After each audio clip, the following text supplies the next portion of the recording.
meeting to order, please, and everybody join us in the pledge. Right now. I pledge allegiance to the flag of the United States of America and to the republic for which it stands, one nation, under God, indivisible, with liberty and justice for all. Welcome, everybody. Nice to have you here tonight. On the agenda, it's before you. I do not know any additions or any changes, so I would entertain a motion for approval. So moved. Second.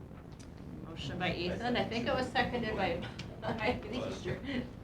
Further discussion? Not all in favor of that motion, say aye. Aye. Opposed, same sign. Motion passes. Mustang Spirit Recognition. I'll go Mr. first. Nelson. Oh. Mr. Paul. Brenda. Brenda doesn't know that she's Mustang Spirit. Oh, look at me. Your colleague. Okay. Brenda works incredibly hard for the students and staff, district-wide, not just at the elementary. She comes in early, stays late, and is always available for staff.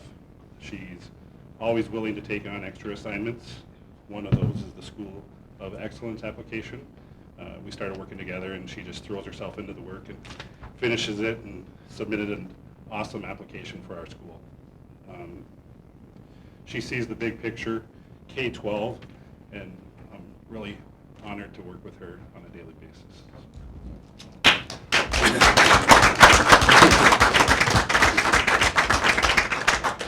That was very nice, and I would echo everything that he said, except I don't work with you day to day, but it's great to have you in your position and the fact that you two mesh And I apparently would pretty second well. that. Randy doesn't know it, but I have it written down here online as well. I meet with Brenda last week or so, and went over some information she's going to share a little more in depth with you on School of Excellence application. It did take a significant amount of time to what her job description is to try and bring positive recognition to the elementary school. So I had that down as well, so Mustang's Well deserved. Thank you, Thank you. Brenda. And cross your fingers for the School of Excellence. Yes. You're going to get it. Well, thank you. All right, thank you. Mr. Nelson. Ready? Patty, Ms. Strandy, lead one. So I would like to recognize Ms. Patty Thompson. She has been volunteering with our driver's ed class in Ms. Strandy's room for I think 10 years now, teaching students about organ donation. Would you like to ask Ms. Strandy to come and share a little bit more about it? So. Thank you for the opportunity to honor Mrs. Thompson. She is such a wonderful gem. My very first year here in this district, Patty approached me. She was a Southerner in our building. And she just approached me saying, I heard you teach driver's ed, and I'm involved with a company or an organization called Life Source. Absolutely, that's part of our curriculum in driver's ed, since students have that first opportunity to check the box as to whether or not they want to be organ donors. And Patty has come into my classroom every semester for the last 10 years. In driver's ed, in the school day, we see about 85% of the student population throughout the years. And for the last 10 years, maybe if you do the math on that, Patty has touched 85% of our student population, and that's pretty incredible. And so Patty has a very, I think, near and dear to your heart, just interaction with organ donation, and she tells students her personal story, shares information about the organization, facts, statistics, answers any and all questions, but then more importantly, encourages students to use it as an opportunity to discuss with their families. In no way is it, you must do this or biased in any way, shape, or form. This is kind of the information, and there's a lot that goes into it, and she really encourages students to just think about, talk about, and make a plan with their families, because no one likes to think or talk about those things. And Patty comes in every semester with so much grace and dignity, and I think I so appreciate you. You're wonderful, and thank you so much. You have definitely impacted our students here in Mora, and we can't.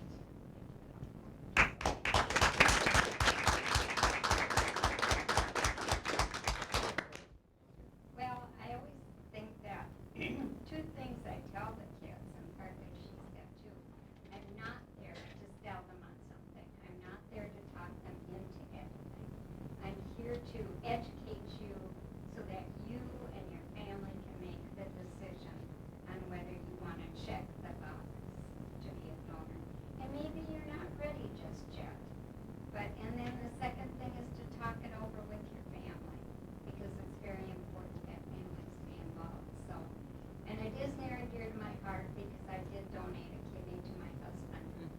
that's how I got started doing all this. But I love being with the kids, and they are so good. I mean, I'm just amazed at the behavior because I've subbed. And usually they're pretty good, but you know. But these classes are always very, very good. So I really appreciate being recognized. And I brought everyone a little gift from Life Source. Maybe I'll just put them down here. I think it's obviously never too early to have the conversation, but I would venture to guess that not a lot of the 16, 17-year-olds have thought about it yet at that point, unless they have, for some reason, had A lot of adults a have. life-changing, right. Because when I started doing this, I went to a lot of like chambers, commerce, Kiwanis clubs, those types of things, and it was amazing how many adults didn't even know it was something they Right. could check. So that's a fantastic service. Well, thank you very much. Thank you, I Patty. I would like to say, my daughter just recently got her driver's license, and you did such a fantastic job that she literally had the discussion with me whether or not I was the donor on my driver's license. She wanted to see my driver's license. I had to make sure I was. So you impacted her that strongly that she did research then more about it, even to make sure this is a conversation I'm having as she's getting her driver's license. So, excellent job. Thank you. Thank you, Jen. I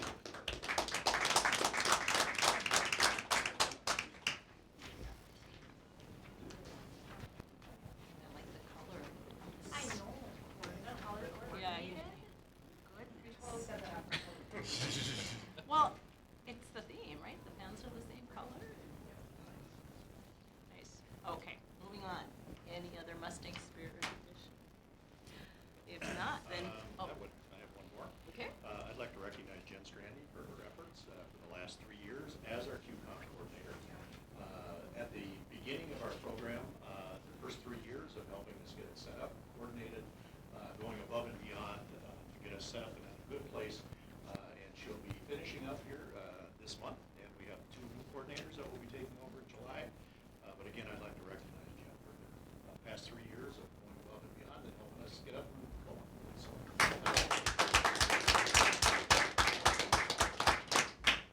Yes, we appreciate it, and you were the trailblazer. Not alone, but any, yeah, one of them. So yes, that's a nice segue, so now you may give us the annual Okay. QCOM report. Well, and I do want to start off by thanking you all on the board for supporting the quality compensation QCOM program. It's an awesome program, and it's done wonderful things for our school in general, but for our staff for sure, and we're really seeing the effect of that on our students. And the longer that we do this, I think the more we're going to see this really grow into just more and more positive impact for our students. So thank you for the support in that process. We had another great year. I think we're starting to see areas where we can become comfortable and complacent in what we're doing that's kind of new within this program, but very quick to pick up on that and maybe provide shifts or changes for staff so that we can continue to grow within this and not just make it part of the wheel that we turn every day. And I feel like as a team, and I'll talk about the team in just a second, as a team, we're very receptive to staff and their interaction with this program and what's working for them, helping staff grow, and also maybe what's not so much. And so as a team, we've really become strong as what we call our district instructional leadership team, and that consists of all of the administrators, the assessment coordinator, the early childhood coordinator, all of the instructional coaches, and myself as the QCOM coordinator. And so we work together as a team, we meet quite frequently, we attend trainings together in the name of just the different instructional practices that we are not only utilizing with our staff, but also just looking at how do we continue to improve as a staff. And I think one of the biggest impacts that we've had this year is, as a team, I think we finally kind of broke through together and really created a ship, sorry for the analogy, but kind of created a vision that is going to be driving our staff forward. Not that we didn't have a vision before, but we're just, every year, every month, every time we get together, we're bringing our staff more and more in the same direction. And so it's been a few years of us organizing and getting used to all these changes, staff following along and doing an excellent job of, being a part of all of this. But what I really see for the future moving forward with this is that as we continue to drive this ship in the same direction with our instructional practices, with our guaranteed and viable curriculums, and then just the different efforts we're making with our practices, our formative and common assessments, summative assessments in our classrooms, working together in teams, I really see us just continually improving what we're giving our students, and in response, our student achievement scores continuing to improve. I guess in a synopsis, it's a great thing. It's going in a great direction. I'm excited to see it grow. So, any questions for me? Or? I think you've probably answered mine already, but the buy-in for term, but No, you're but- seeing that continue to, everybody has really become part of it. Yes, I would say Feels like- definitely, off the top of my head, just thinking about polling numbers and whatnot. I don't know if 80 or 90% is a good number to throw out there in terms of like actual buy-in. I know right now everyone's happy because the whole point of the quality compensation is that you're actually getting that compensation. Everyone's got the compensation, so everyone's really happy right now. It does help. It really does. Seems to be a no-brainer. Well, and it is. But in general, for the most part, staff appreciate, like, that's really what this program is. So these are the teaching requirements within our federal or state or TDE program, our teacher development and evaluation. And this is our method of implementing those requirements as a teacher and as a professional in our growth in this profession.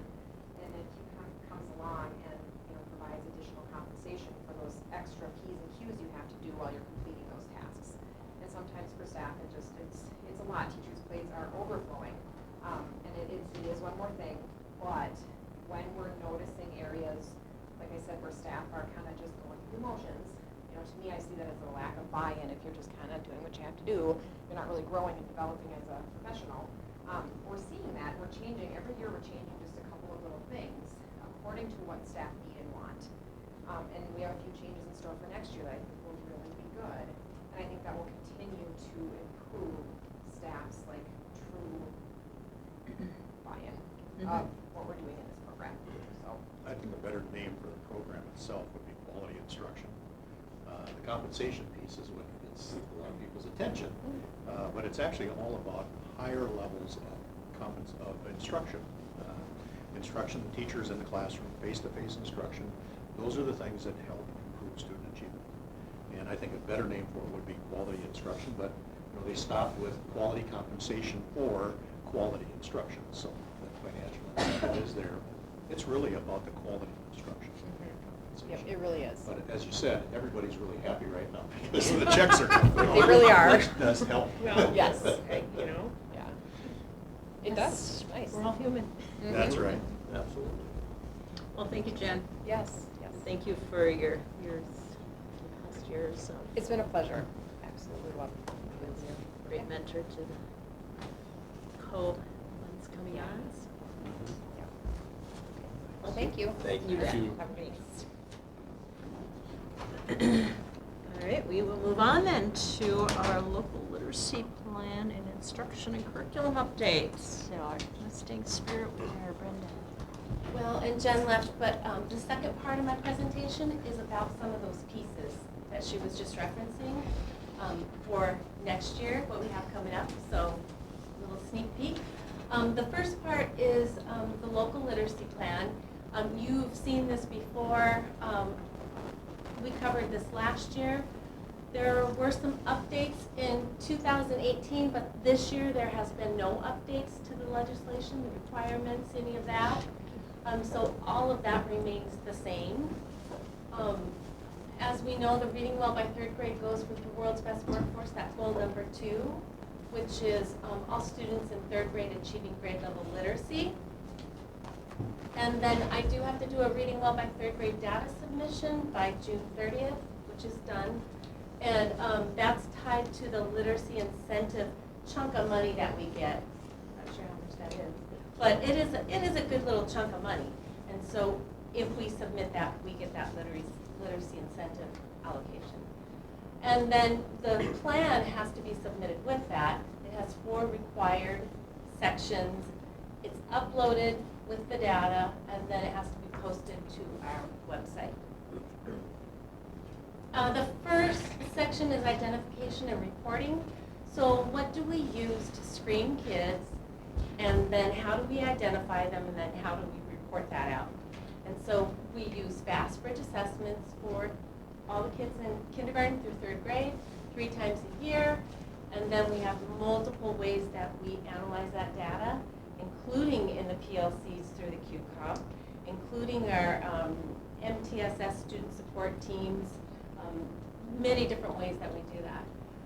Once a kid is identified as having some reading difficulty, then we do go through a diagnostic assessment, which is not really diagnosing, but rather finding a kid's hurdle, like what's keeping them from reading proficiently. And this gets you down to a skill that you then focus on, knock that out, and go to the next skill. And so that's what this assessment does. The new thing last year was that dyslexia identification and screening. What the state came out with this year was a list of assessments that does that identify, and one of them is Fast Bridge. So as far as the state goes, we use one of the assessments already that they say helps us identify kids. It's showing characteristics of dyslexia is how they word that. Because school districts can't diagnose, we can just identify if a kid is showing those characteristics, and then it would take a medical professional to actually diagnose a kid. So the K2 screening reading data, this is what was reported to the state. In kindergarten, we had 2 assessments, well actually for each grade, and then what was their fall proficiency, the percent of kids in that grade that were on that grade mark benchmark in the fall, and then in the spring, at that benchmark, how many kids were now proficient at the benchmark. So you can see in every single assessment, we improved how many kids were proficient according to that benchmark. And then I put, just as a comparison for you guys, what we got the year before. And you can see that's like, what's this, first grade A reading was 20% this year. Last year they were 2%. So it's kind of all over the board. But the good thing is we made more kids proficient at the end of the year than we were at the beginning of the year. So it's good. The next piece is parent notification. So how do we communicate all this to parents? Well, there's lots of different ways we do that. We have the report cards. We have 2 different conferences. And we know that we bring parents in as well when needed, when warranted. And then IEPs, that's another way we bring parents in with kids who might be struggling. And then progress checks. And then we have multiple various activities that we have throughout the year where we bring parents in and interact and engage with them and have conversations. And then communication avenues. The Mustang Express, Randy and I, we always try to include some kind of literacy and learning pieces in there a couple times a year. We have the Title I meeting in the fall at the reading night.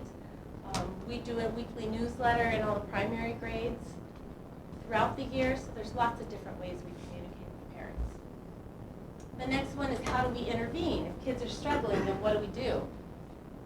So we have our multiple tiered system of support in the elementary, which we kicked off last year, and we were okay at it. We weren't great, but we were learning. So we kept learning throughout the year and what didn't work and what worked, and so we're kind of honing that for ourselves. This year will be better. But we use all of the different assessments. We bring that to the table when we're talking about a child struggling. And so we use that decision making that is driven by the data to help kids and what interventions they need. There are 3 different multi-tiered, there's 3 tiers. The first one is basically what happens in the classroom to support the child. That core instruction, what's the teacher doing? And tier 2 is Title I, foster grandparents, reading core, those supplemental things that we do for kids that might intervene.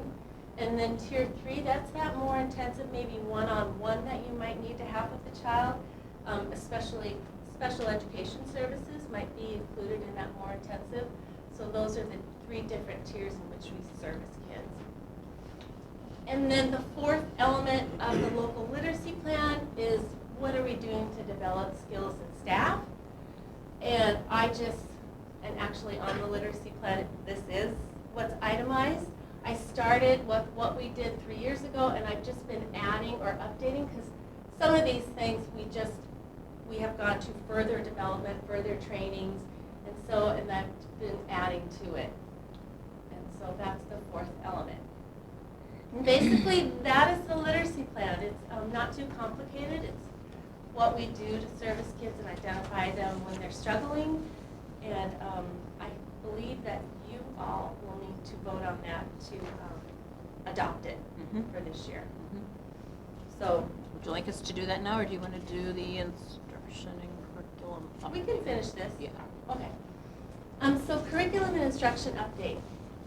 In this piece, Jen touched on some of these. I'll have it more itemized in here with some more graphics. Some of these things you probably haven't heard us talking about yet, but they have just now been introduced to staff. Thank you very much for giving us those 3 days at the end of the school year. We got a lot accomplished. Thank you to Jackie. She did an excellent job. So a lot of this we kicked off with our certified staff during those 3 days. So it was a very good, productive use of time. She touched on our instruction and leadership team. It's made up of these positions. We know people change sometimes, but these positions are a part of that team, and then those are the people who fulfill those positions on the team. And it's really professional development and growth of your leaders in your district. We really seek out purposeful, intentional learning opportunities for ourselves, and we go and we engage with other districts, and it's really great learning. And then we have brought that back. And one of the things that we tried to do this year is really take what we're learning and make it go down to the classrooms. Because we can learn all great stuff and have all this knowledge, but if we're not implementing or having it trickle down to the teachers in the classroom, then what's it for? And so we've really been purposeful in trying to do that this year. And then that is providing that instructional vision, direction, and support for the district. And we've been doing that in several different ways, but just to keep that rolling. We meet once a month, at least. Sometimes things come up and we need to meet more often. So we're together a lot, that leadership team. So one of the things we've been working on, and actually I looked back in our agenda to see the first time we talked about this, and it was October of 2017. Was the first time we talked about coming up with a vision. So it's taken quite a while, but this was the finalized statement that we, what was it, maybe March, I think, that we finalized this and said, okay, we're good now. We have our statement, we have our vision, we are going to implement, we're going to roll this out to the teachers. So it is, educators will strengthen their practice through collaboration to improve student achievement and foster productive citizenship. Each of those pieces we've really kicked around quite a bit to get down to this statement. So, and then pared it down. Of course, it was probably much longer at one point. So, and then I'll show you the 4 elements that we have to our statement. So one is that teacher practice. So teachers working to improve their craft by learning and implementing new strategies. And then the collaboration, so staff working together within and beyond their departments to grow professionally. And then productive citizenship, so students are gaining skills to participate in the world, and students can think critically and work collaboratively. And then that student achievement piece, students are learning the standards and teachers are monitoring. Frequent formative assessments lead to improved summative assessment, those high-stakes tests. And then scores on MCAs and other tests that we give are improving, would be the evidence of that. And so so this is our graphic for our statement. So those are all, we're proud of that, and it did take a while to get there.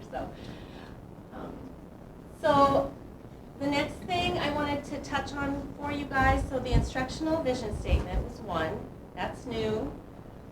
And then this is another new piece. So we have two different teams that each certified teacher will belong to.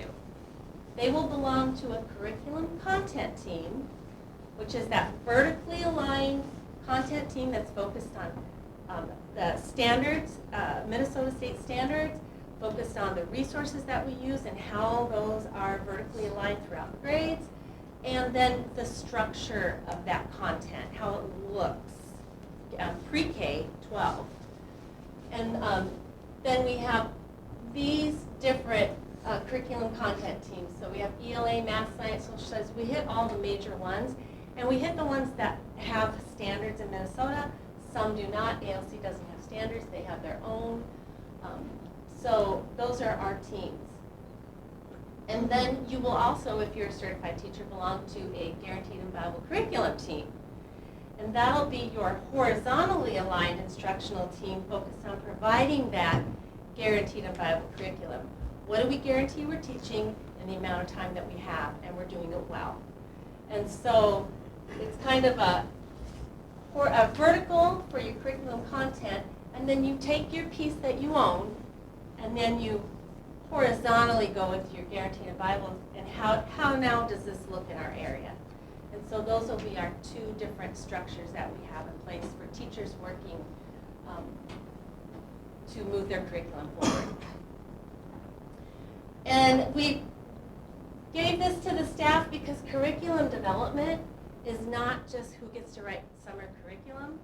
It's a continuous flow of information, and it could go backwards and forward at any one time. And with this in mind, we looked at, how are we aligning ourselves with the state? How are we making sure that people are getting their curriculum development, the big chunks of it done when they should? And so we developed a cycle. Pull this up. So what I did was, for the curriculum cycle, is I looked at Minnesota, and I researched and went back to when they will be rolling out the new standards for each of these pieces, and then aligned our curriculum content cycle with what will happen at the state level. So if you click on the next one. So here's the Minnesota schedule, and I just backwards designed our cycle to align with that. And you can see our different curriculum content teams here. So we have PE, Visual Arts, Music. They did theirs this year. They did their major work in the summer this year because they have their new standards. Next June, Science will have their new standards in their hands, so they'll be able to start their major work. They'll get a lot of the professional development summer curriculum writing money, and then on and on. And then with our best guess, because the state can change, we'll just adjust this if that happens. But this is our best guess, and then each year, that curriculum content team will be responsible for whatever their year stipulates. And it might look different for different content areas, of course. Science is going to be much more complicated than maybe world languages. There's more people, there's more standards, it takes much more budget dollars to be able to do science than it does some of these others. But now we'll be able to plan for that. This also ties to money, because we know they'll get that summer curriculum money here. We know science here and here, they're going to need a lot of resources because they're going to change a lot. Our science teacher left. But yeah, he would be able to tell us, yes, there's gonna be a lot of changes and realignment, different types of resources. We're gonna have to spend a lot of money there, but now we're gonna be able to plan when we spend that money, and we'll be able to put that in our budgets when we do it. So, and then we also, for each of them, we assigned, well, they assigned themselves actually, and this was part of our, I think this was on June 5th in the afternoon, we did a lot of this work. They assigned themselves a team leader, so each content area now has a team leader that will be their main communication point. So that's how we'll be doing that going forward. And so back to the presentation. Do you have any questions about that?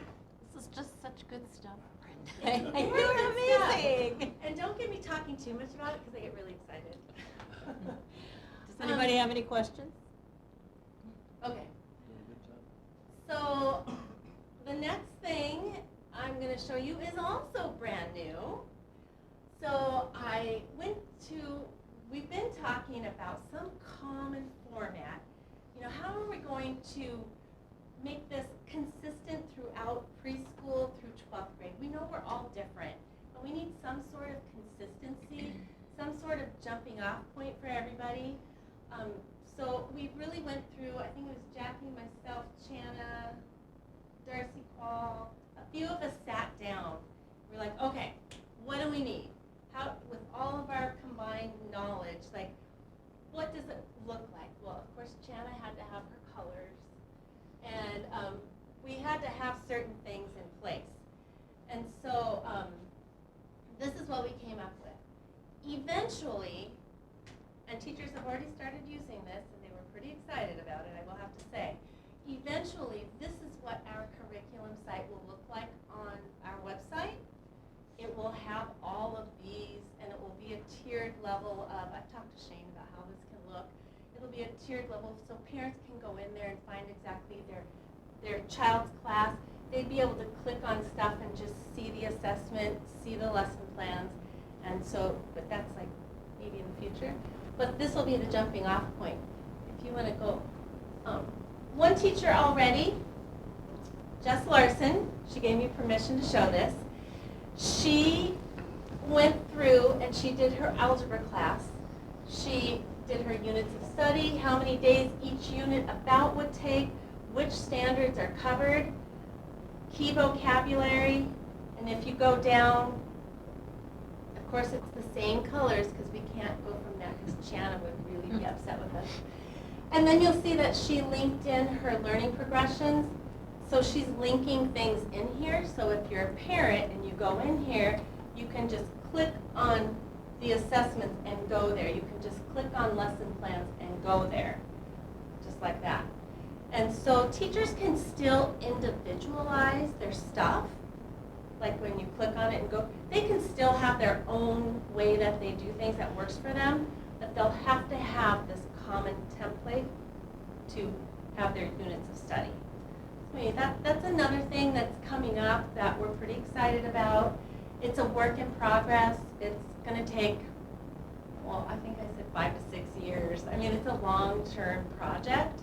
But when we let people go on Friday morning, when we were doing guaranteed and 5.0 curriculum, like a lot of the teachers, they didn't get up. They were working on this. They were digging through their standards. They were all taking their piece. And all the summer curriculum writing that we've done was just finished.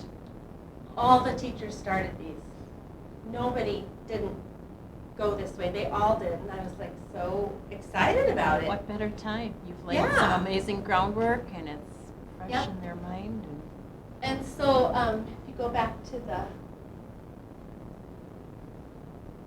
so here is our vision is to have everything aligned so it is all going towards that same vision instructionally, curriculum-wise, and making sure that all these pieces are feeding that.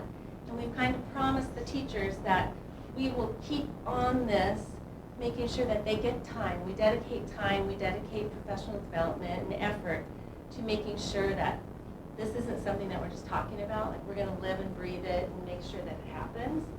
And so anyway, that's just some of the pieces that we just wanted to highlight for you that we have been working on, finally it's kind of in some format that we can kind of kick it off, so it's kind of exciting. Any questions with that? So I was thinking about when she was doing her presentation, that lady that was in here, and she was talking about focusing on the elements of the school that really are great. This is one thing that I think is really going to push us. So this is going to, we're already great. This is just making us better at what we do, a focus on all of this stuff. And then also I'll just touch on the School of Excellence just a little bit. What we had to do was we had to do 6 different surveys, 5 of which was with certified staff, 1 was with the parents, with numerous questions. Then what we had to do is we had to take all that data and look at, okay, what are we doing pretty well at? And what are we not doing so great at, according to the data? And then we wrote a document of highlighting those positives, and then how are we going to address those things that we need to improve on? And that was the School of Excellence. Now, I say it very briefly like that, but it took like 5 or 6 weeks. Well, that's all? About I wouldn't have been 24/7. surprised if Yeah. you said months. Mhm. No, but it was like very concentrated. Fantastic. We 6 weeks. kept pushing it back. Oh. This is due June 3rd. It's like April 1st. Yeah. And then in the end, I Brenda, have you to better say- get going. And in the end, it was something because I started pulling in. I said, okay, Darren, Luke, and Bill, you're not doing anything this morning. You're coming with me. And I make them proofread, everybody proofread pieces and go through. And it was just really a team effort in the end, just to make a finalized copy. And it was, I thought it was a lot of fun, didn't you, Randy? Sounds to me Yeah. like he appreciates your coordination and, yeah. It was fun. And I'm sure you were right behind her, Whether so. we get the title or not for school excellence. We are. You do this, Brenda, and I'll take care of discipline for next week. So I suppose now, that's my last part of this. You'll be hearing these things and these words and the acronyms as we move through. But I just wanted you to have some kind of reference when we move forward. Definitely helps. That's really good information. And thank you for your Sure. commitment and your expertise and the expertise of your team. And like I said, it is Fantastic. fun. Mhm. We enjoy it. And then I guess we'll see the vote on that. Okay, so we need a motion then to approve the 2019-2020 local literacy plan. Second. Motion by Bob Jensen, second by Tammy. Any further discussion?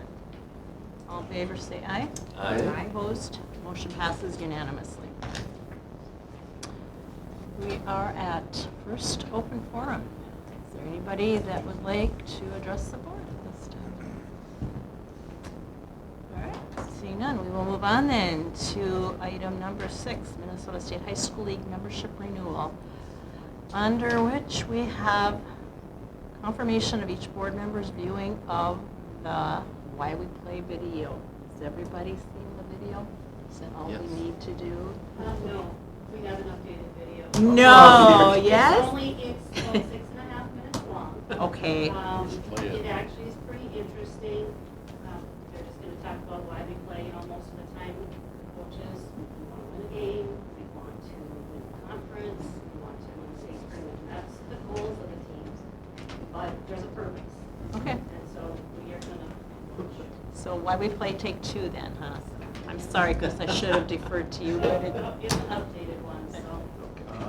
I forgot my notes for the budget. By the time students reach middle school, their families have already spent an incredible amount of time, energy, and resources on their child's sports experiences. Private coaches, tryouts, travel tournaments, and increasing pressure to specialize in a single sport at an early age. The reality is less than 3% of our athletes will ever go on to play college, and less than 1% of our athletes will ever play professionally. This means 97% of students will have a terminal experience. When they graduate, their competitive playing days are over. So what's the purpose? The purpose is the human growth and development of our students and connecting them to caring adults in their learning community. For this to happen, it takes leadership and a community aligned around this purpose.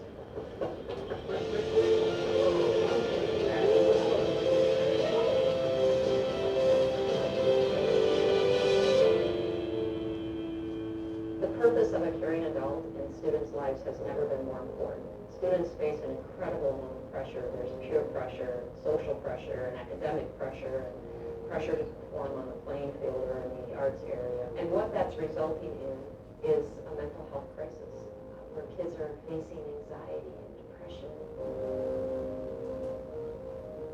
There's a study called Hardwired to Connect that identifies 3 fundamental needs that every human being has. The need to belong, the need to have some type of moral development, and we define moral as relationships to other people, and then that base community, which is really being held accountable to a set of expectations and boundaries. Athletic and activity programs can really provide a caring community for students. It's a place for them to be connected.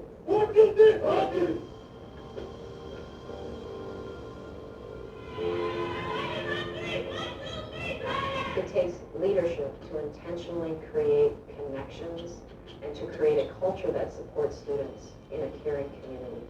My purpose statement is to coach to create a love of the game and foster community and growth among our student athletes. Shift your weight forward and backwards.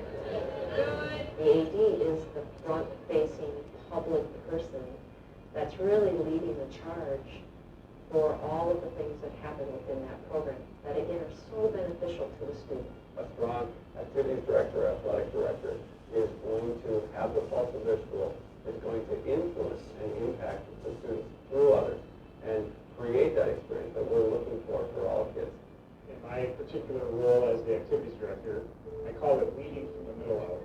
I need to work with my principal and my superintendent, and I need to work with my school board to understand what purpose-based activities are, what they look like, what they should feel like with our student athletes. And then I need to train coaches, work with athletes, work with our student body. The value of a strong activities director for the entire system is something that I can't put a price tag on. We've got 3 brand new board members. And it's important for school board members to understand the purpose of our activities and athletic programs so that they remember their role in supporting our work and supporting our staff and in supporting our activities director and what he does. There you go. We are really here to change the arc of every athlete's life. I think the most important thing I do is connect students to each other, connect students to the school day, connect students to meaningful adults. We want to win a state tournament. We want to have a winning record. But what's most important than that is having a winning culture. It's all about the student experience, and that doesn't necessarily equate to winning, but that equates to being able to walk away saying, I had fun, I got better, I did the best that I could, I want to continue, I know more about myself, and I'm more prepared for whatever might come my way in the future. We have to align our communities in order for athletic administrators and coaches to be supported. Our school board knows that we're about more than just wins and losses, that we're part of the educational program and part of the educational system. It's great to be able to show up at work every day knowing that you're supported by your school board, your superintendent, and your principal, and that you have the ability to support your coaches, athletes, participants, and their families. It's very important that you have all those important stakeholders in alignment and that they understand what the common language is and what it means to have a successful experience. My purpose as a captain is to use the sport of baseball to help teach life lessons that will help people down the road. The adults are purposeful and deliberate about engaging with students about something bigger than themselves. I may do it in my social studies classroom by teaching history, and I may then later do it in my role as the softball coach. But the experience of the kids get, that alignment that is tied through, is that we are here to impact your life in a positive way. There's no more rewarding feeling for me as an activities director to hear them say that they became a better person through their participation in our activities. I think the greatest thing that a school board can do is to define success, to publicly state that here's how we are going to define success within our school community. Are we growing and developing better people? Are we modeling the kind of character that we want our students to leave our school communities with and go into the world with? Awareness is critical. We have to be aware of the purpose of why sports are part of our school community. And finally, not only do we have to hold our coaches accountable, we have to hold our school communities accountable to the transformative power of what sport can be, and that is connecting students to caring adults in their learning community.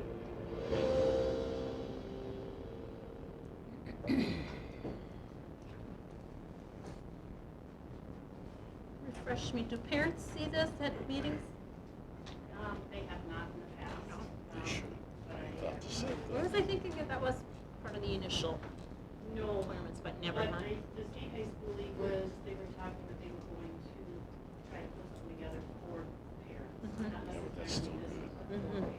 Yeah, They- well They done. do it football. This one? Well, this is new this year. But I mean, the why we play. My football parents see why we play, I've seen why we play. Okay, maybe that's That's why I was thinking that, but yeah, well done. I'm thinking it should be shown at our all parents. Yeah. Because then we're all on the same page. Right. Mhm. And if they don't come out with the parent one, we can always show this one. Yeah. And like you said, it's pretty concise, it's not hard to watch. So, thank you. And now we've all seen it, we're all here, good. Review the code of conduct statement. Chris, continue, what, is there anything there that we?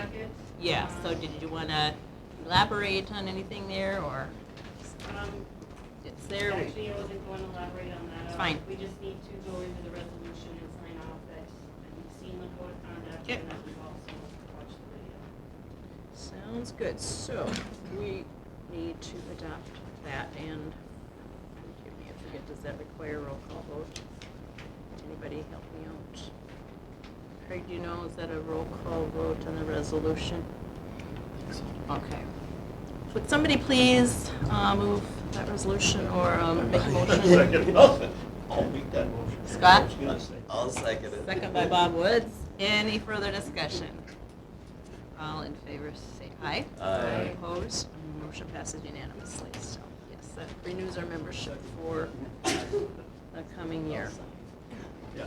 All right. Thank you, Chris. And next we have the consent agenda.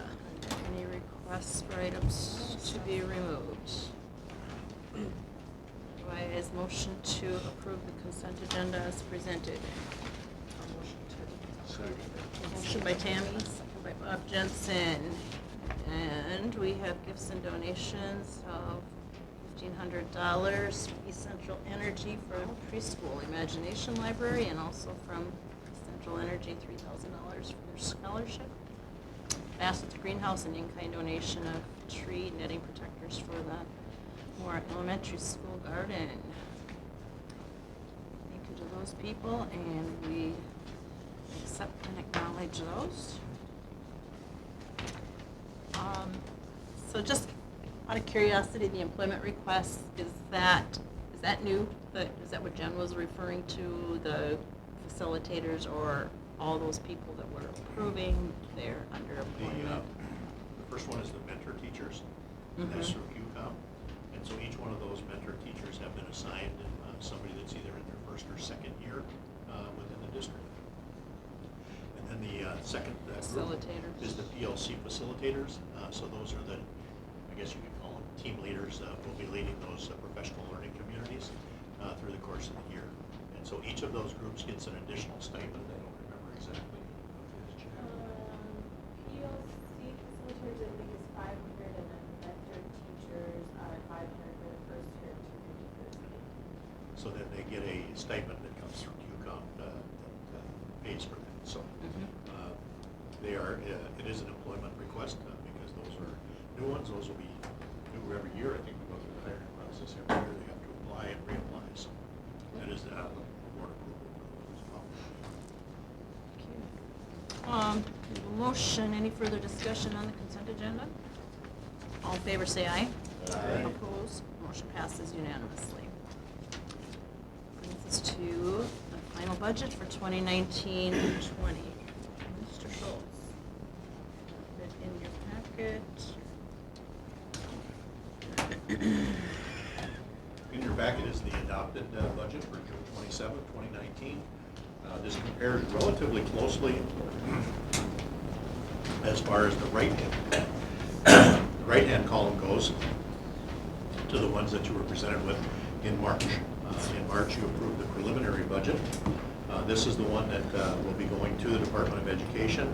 We're required by law, by statute, to submit to the Department of Education prior to June 30.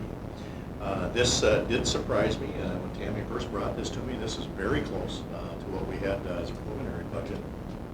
But there were a significant number of changes due to the change in the legislative session, as well as some things that we did internally. One of the things that I mentioned earlier was the change from a .5 high school teacher as a QCOM coordinator to 2 teachers that will be splitting the stipend piece. And so that half-time science teacher was added back into the budget.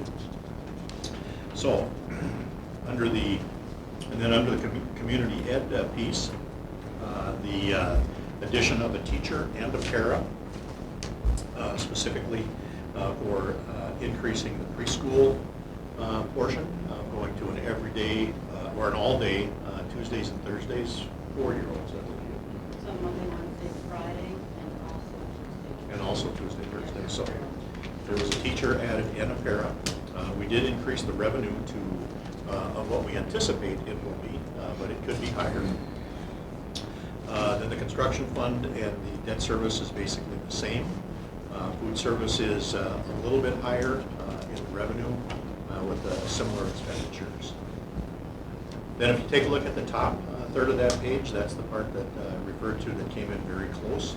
If you recall, the upper right-hand corner there, the dark number, the minus 504,000, that was 495,000 in the preliminary budget. And this is what's reflected in the new budget. Under the expenses, we added a focus para. We increased the junior high ALC para from 5 hours a day to 7. That increase does qualify us for the targeted services dollars in the junior high ALC portion. We increased the insurance, which our insurance renewal came in, an increase of $5,000 in property insurance and $15,000 in our workers' compensation. So that expenditure was increased by $20,000. We increased the preschool special education tuition expense, which does come out of the general fund. If you had seen the news recently, the college tuition at the U of M has increased, and so our college and the school's classes tuition will increase as well. We increased the health insurance based on the fact that we had seen, we don't have the exact rates yet as we're still working on that, but we did see that based on utilization, we anticipated there would be an increase there. We increased the custodial summer staff based on what we needed this year, and then we did increase the QCOM as well. Under the revenue portion, a new generating model has come out, the What If program that they put out. That did include increasing, we anticipate we'll get $32 per pupil unit on safety and security, and that will come to about $50,500. And then we did change our special education revenue, as well as the increase to interest that we had talked about previously that we had renegotiated with for Citizens. So all of those items went in, and again, the first time Tammy brought this to me, and it was within $9,000, $10,000 of what we had projected back in March, was surprising to me, but was also a relief. If you remember that $504,000, that's an intentional spend down of $375,000 in facility projects, having to do specifically with revenue that we had generated previously. And so that was an intentional spend down. So $375,000 of the $504,000 is an intentional spend down. Any questions on that? For adopted budget? Any questions or comments from the Finance Committee? Thank you for your detailed work. Thank you, Tammy. Yes, they Appreciate your go to Tammy, who does the oversight. bulk. So then, somebody please make a motion to approve the final budget. I'll move approval. I'll second. Motion by Ethan, second by Scott. Any further discussion?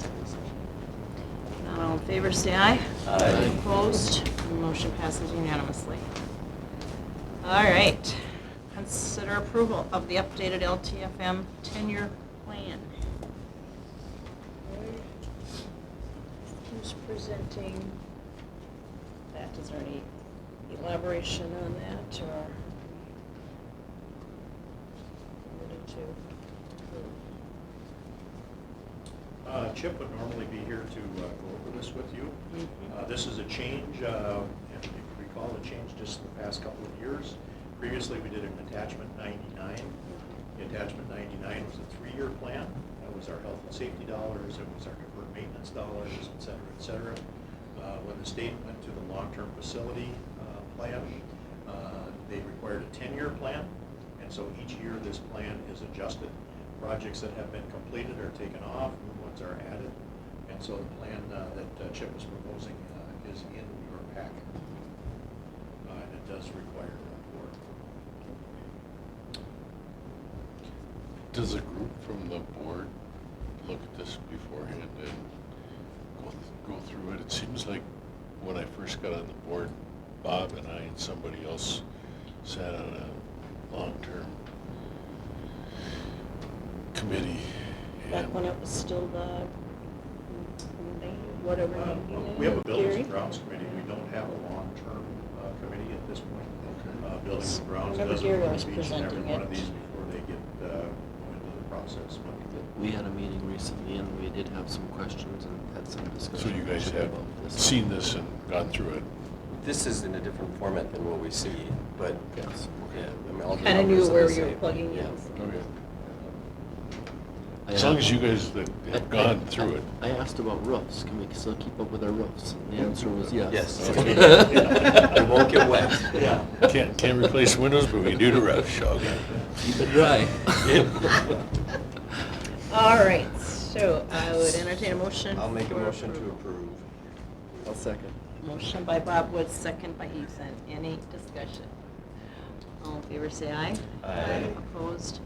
Motion passes unanimously. All right, and then next, consider approval to secure funding from First Citizens Bank for new technology loan to purchase iPads, Pros, Chromebooks, and cases to replace the old devices. This number is in the budget. It was approved preliminary wise. If you recall, we opted to go with a leasing company about 4 years ago, and we were going to update our technology on about a 4-year cycle. What we found is with that leasing company, we were paying about 5.5% interest. Remember, Tammy, what it was? It was somewhere in that bracket. 5.5% interest, and one of the local banks said, well, we can beat that. But we're not going to do a lease with you. You're going to have to take a loan. And so we've shifted to the loan process. Tammy put this out, and Neighborhood National bid 3.20%, and for Citizens beat them at 3.19%. So the low bid on the interest for the technology piece is coming in at 3.19. So this is we need your approval specifically to be able to take out that loan, so it goes in the minutes, and then the bank will have access to that. Okay. So motion to approve, please. So Second. Motion by Scott, second by Tammy. Any further discussion? I'd just like to express appreciation to our local lending institutions for their support or willingness to work with us and keep it local. All in favor of that motion, say aye. Aye. Opposed? Motion passes unanimously. All right. So for action items brings us to board reports and administrative updates. Board members wish to report on any meetings? I did have Rum River meeting, and which this is that packet from that Okay. day. Just the highlights, please. Yeah. Summary. Going through negotiations with the different groups, and since I'm an officer on that board, we've had a couple of meetings, setting up more meetings for the summer months, and it looks like the superintendent, a couple of board members have a busy summer coming up with negotiations. That's all I'll report. Okay. Keep it short. Thanks. Us kidding. Whatever's important. We had a C meeting. Of course, I left those minutes on my cards. What all we went over, a lot of it was just kind of a wrap up from the legislative session and some of the things that we know that we heard before. Some of the discussion was also in regards to budgets. We were in such a nice place versus other schools that they were really struggling, with that. So it's kind of just give a quick wrap up. Yep, Tom Melcher was there, Yeah. who from MDE Finance, and went into not only just the highlights, but went into more of a deep dive, which a lot of the stuff doesn't necessarily affect us on the front end, but it will. We have to be aware of and make adjustments and changes. So that was a good meeting. Okay. Anybody else? All right, we will move on then to activities and community ed. Chris.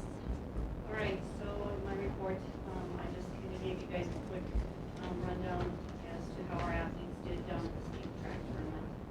You can see that.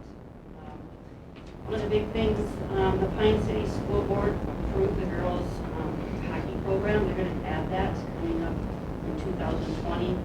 Earlier this winter, I talked to you guys about the possibility of moving from Cambridge to Pine City. I tried to get a hold of Phil right after that passed, but his wife went on vacation, so I have not gotten to talk to him yet.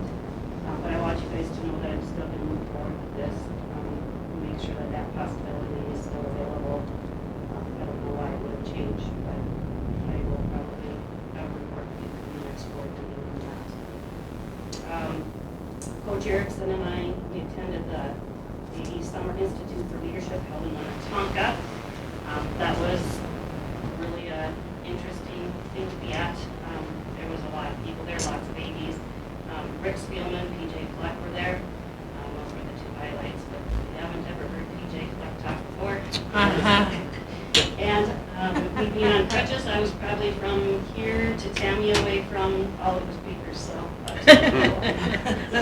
lots of energy there. As noted earlier, we did hire the preschool teacher and the para. We've got summer classes that have been going on. Some are wrapping up, some of them have had. Some of the classes did very well.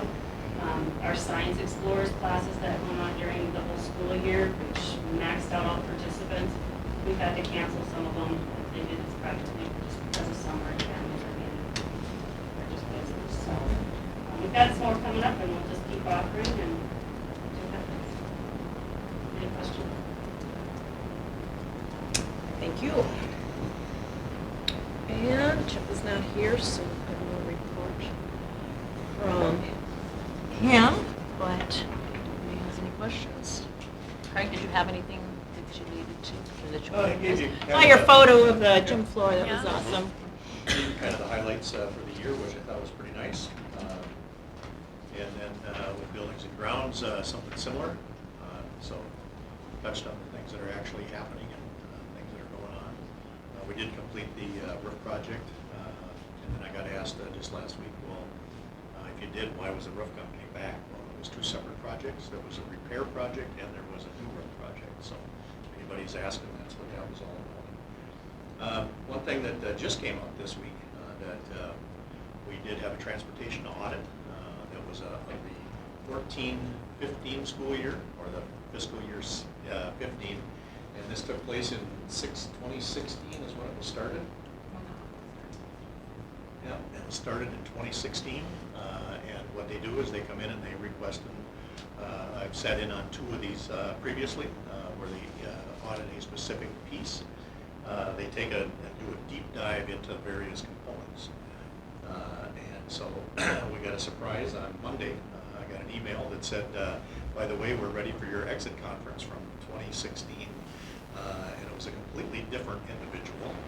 The individual that Tammy and I had dealt with back in 2016, I believe no longer works for the department, and so this new person was reassigned, and she said she had 5 inches worth of paperwork in her file.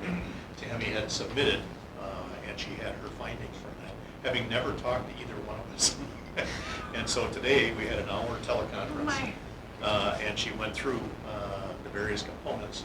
We have contested one area, so I didn't get any updated information like she said that I would by the end of the day. So she must still be looking for it, because Tammy said, I did submit that, it was, that you didn't submit X, Y, and Z. And Tammy said, yes, I did. I even have an email here from him from 2016 that he references that information. So we have contested parts of it, so we will hear at some point some finish of the transportation audit, and then we'll make adjustments as we need to. But there will be a slight ding in the budget because of that. But again, it's not uncommon. And so we talked about, well, what happens about 16, 17, 18, and they said, oh, don't worry about it. We can't audit you for another 5 years. Keep good records. So again, I can't believe such a backwards process, but that's sometimes what we have to deal with. So that's just within that transportation piece. We'll keep you up to date. It's been 3 years since we mentioned it previously, and so hopefully we'll get this wrapped up very quickly. I think, thank you. Okay, high school principals update. It's June. I don't know what's going on.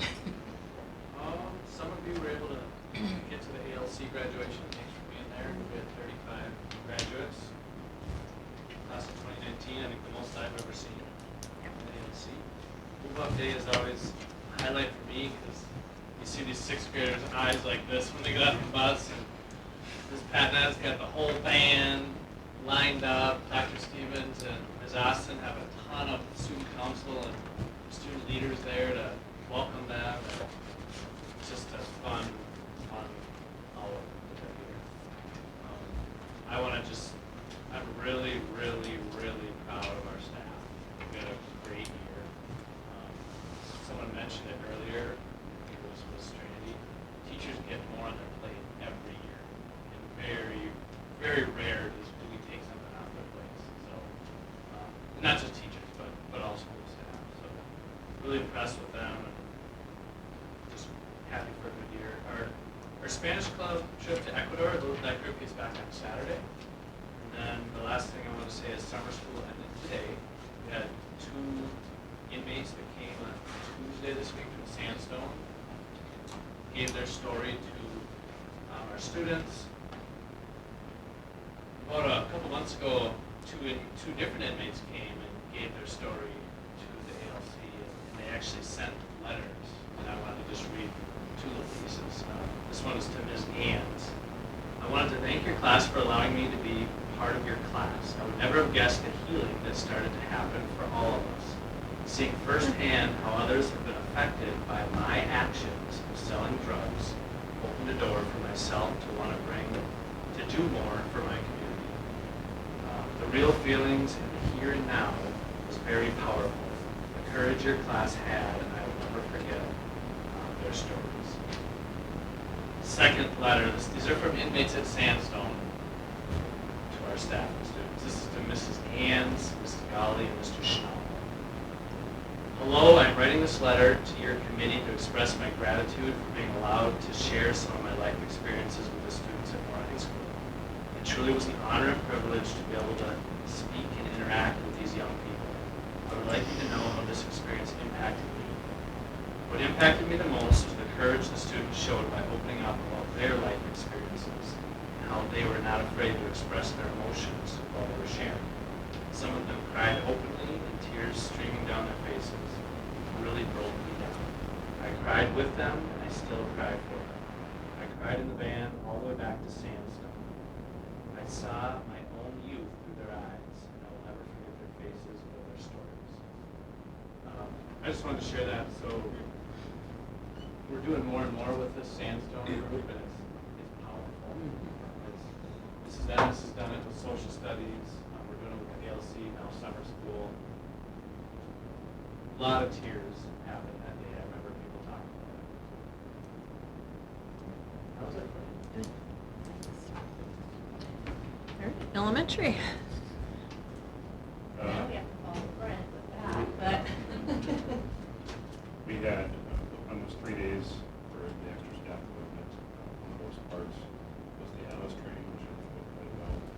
It was a 75-minute training for the teachers and 2 hours for the paras, which very easily could have been 4 hours or 8 hours. But we tried to get as much information to the staff as possible and tried to show them some scenarios that we're going to build upon it in August. And as the years go forward, we'll try to continue to get more tips and tools so that we can be as well trained as possible as we move forward. But I think it was a good day overall. And on a side note, Nick and Randy did just a really, really great job. I attended one of theirs, Brett did too, and just very powerful. All the staff were talking about it. Just did a really spectacular. Great. Another thing I just wanted to touch on, the registrations. Kindergarten's always our thing that we're thinking about, but I think we're pretty good with having the 5 sections. They're pretty positive that that's how it will stay, I think. We're at 101 whites of their eyes, Mr. Schultz would put it, and 5 more that we kind of have that might come in, so about 106 maybe, which goes along exactly with what's projected by voice. So I'm happy about that. First grade has ballooned a little bit, so we're kind of watching that. So that's the only thing on our radar right now is that first grade. We're going to promote some first grade to 7th grade. Yeah, Just do even it out. Another update is just a slight change in the brand style guide. That's included in your packet too. It's just the one color option that should have been included in the original. And then there's your black down with the white outline for it. That process has started. We're kind of tinkering with Facebook and so we're about to make right now with some of our staff are on it. So shooting for July 1st, but it's Friday. Mora Wrestling at their fundraiser this past month. Rolled it all out, and people talked about how sharp it looked, so it was good to hear. The youth basketball games this weekend, the shirts, different shirts, but They get the golf balls with it too. We had talked about doing that as well. I didn't notice that, because I don't touch anything with the golf cart. I just sell the raffle tickets and I was just curious. make sure Tom is organized. I think that was his plan. Was to have that part. Well, it's nice to see everybody excited about it. So, it was good. Yep. All right. Superintendent's update.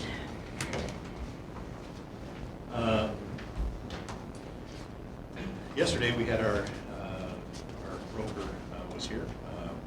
We did have our HIDA process. We were in the HIDA process, the Health Insurance Transparency Act piece. It requires us to go out for bid for health insurance every 2 years.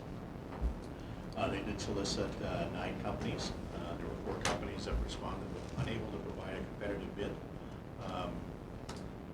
Then PEEP also did provide a bid. They are the,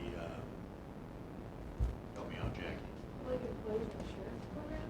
Yeah, Public Employees Insurance Program, that's the group that the teachers can go to. In the HIDA law as well, the largest bargaining unit can choose to go with a different carrier than what the district does if they choose to. And so as we went through the process yesterday of taking a look, we're looking at a significant increase, and I'm talking 20–30%. The PEEP increase is significantly less, but again, they don't match up real well. And so the group has decided to request additional information to have our brokers go back and do a deeper dive of what things could look like if we tried a couple of different options to try and help control that cost.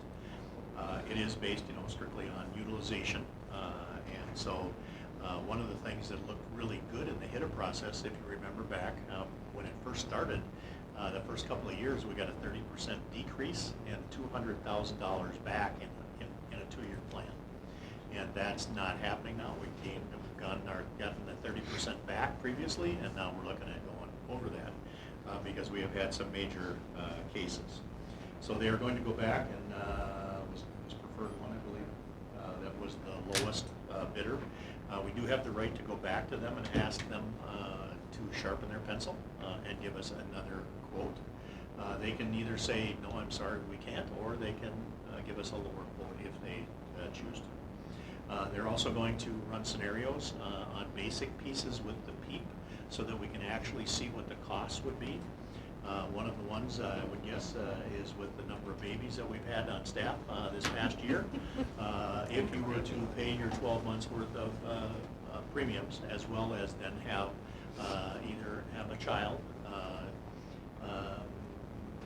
don't know if they mentioned other scenarios that they would run specifically, but what I've seen in the past is something like a gallbladder surgery or something along those lines, what it would actually cost you through that process. So the really difficult part with the PEEP is they don't bid to our specs where the other 3 companies all did. PEEP comes in and they have XYZ plans and they throw them out on the table and say take it or leave it. And so now we have to, or the brokers will take a look at how does the current insurance we have, how does it compare? What will it cost our employees if this happens or that happens? And then from there we'll make a decision. We can move forward with that. And then the district will make a recommendation, and largest bargaining unit has the option of then following that recommendation or choosing their own provider. So we'll cross that when and if we need to, but I'm going to guess the numbers are going to look good both from the district and the bargaining unit perspective, and so we'll come as one recommendation. If you need a reference in front of it to PEEP, I know Mille Lacs County just changed to it this past year. I sit on a couple boards that like Jenny, one of the county commissioners, she's talked about it. And I don't know how it's gone, but maybe their county administrator could say how it's gone, because they were with resource training over at St. Cloud for years, just like we were. So they could probably give you a really good look at how the last 7 months have been or so. Just well, at the initial information that they proposed or put out for us was very confusing in levels 1, 2, and 3. And they also can do, was it 3 different companies, 3 different? They're not an insurance company as much as they are an insurance coordinator and rate negotiator. So we would still be choosing between, was it Preferred One, Medica, and Blue Cross Blue Shield and Health Partners. So we would be still utilizing, then we would be utilizing 3 different insurance companies at different levels, and then there's various requirements that go with that. So we'll be looking into it most definitely because the, just trying to remember the numbers off the top of my head. PEEP was at like a 7% increase versus the next lowest company was 27. Wow. Yeah. So, but again, very different rates and whatever. And then even with the PEEP, if everyone were to go with the HSA, it would be a 10% reduction. And so we're going to take a look at all the various options because for staffing, there's X number of dollars allowed. And then from there on, it's affected by the actual staff individuals. So we want to do the best we can for our employees. The updated budget information was there, and we've gone over that. Long-term facility maintenance piece, just some additional information. We will have $130,000 carryover on that plan, and our anticipated revenue in that LTFM money is $575,000 for next year. We have been notified by admin Mora teachers, admin Mora Paris Secretaries Food Service, and SEIU 284 custodians of their intent to negotiate. And we have set up our first meeting with the teachers coming up here in July. So, as Bob mentioned, I'll be involved in a couple of different negotiations over the upcoming months. Summer schedule in the district office is that we are open Mondays through Thursdays and closed on Fridays. Our office staff has the choice of either working 4/10s and taking Fridays off, or they can work 5/8s. At this time, they decided to work 5/8s, but the beauty of having the office closed on Friday is we get a lot of work done by not being interrupted. So we're going to continue with that through the summer, but again, employees do have that option if they would like the following Friday off, they can work 4/10s. And that runs through 1st of August, 10th of August. 10th of August. Any questions? Craig? All right, thank you. Future meeting dates. Take a look at those. Don't really want to look beyond July right now, right? There for your information. Correspondence is going around or has gone around. Any other business? Second open forum. Would anybody like to make comment or address the board? If not, motion to adjourn, please. So moved. Second? Motion by Bob, second by, was that Ethan? Yep. All in favor, say aye. Aye. Opposed? We are adjourned. Thank you, everybody.